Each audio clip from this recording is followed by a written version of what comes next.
Under your watch, as UK Prime Minister, would you approve of long-range missiles that could hit Crimea? I think the most important thing here to recognise is, it actually starts with NATO. What is NATO is a defensive alliance, right? That's the first thing to recall. What is Ukraine doing? Ukraine is trying to defend itself, right? It is suffering unprovoked aggression. Its territorial integrity, its sovereignty has been violated.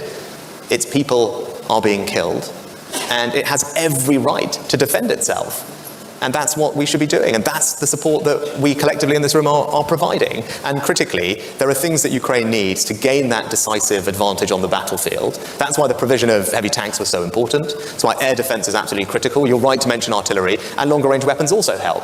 Now, those are all the things that will allow Ukraine to defend itself and repel Russian aggression. And indeed, yes, to have a counter-offensive that moves Russia outside of its own country. I think that's entirely reasonable, and we should be fully behind Ukraine in that ambition and want that ambition to succeed. You know, my pitch to everyone would be simple. I think we're at an inflection point in the conflict whereby if we collectively, as the UK has tried to lead in doing, step up our support to Ukraine at this moment, right, with armoured vehicles, with longer-range weapons, with air defence, with artillery, Ukraine will have the ability to gain a decisive advantage on the battlefield, right? It can't just be about defending.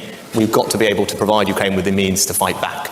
And that's why I think now is critical. And I talked about it in my speech. We're providing more arms in the next 3 months than we've done in an entire year, because time is of the essence. And there is a moment in this conflict where we can make a difference and help Ukraine win. And that would be my pitch to everyone, and everyone that I speak to, is do what we are doing, join the countries that are providing that support, intensifying it and accelerating it now, because that is how we can try and bring this conflict to an end on terms that are favourable for Ukraine to ensure that Ukraine wins. That was my very simple pitch. I think the alternative is far worse. So that's what we clearly should do. We all are united in wanting Ukraine to win, and if there's an opportunity to do that sooner and take advantage of the moment we had, why would we not seize it? What are we waiting for, would be my pitch. So now's the moment to act.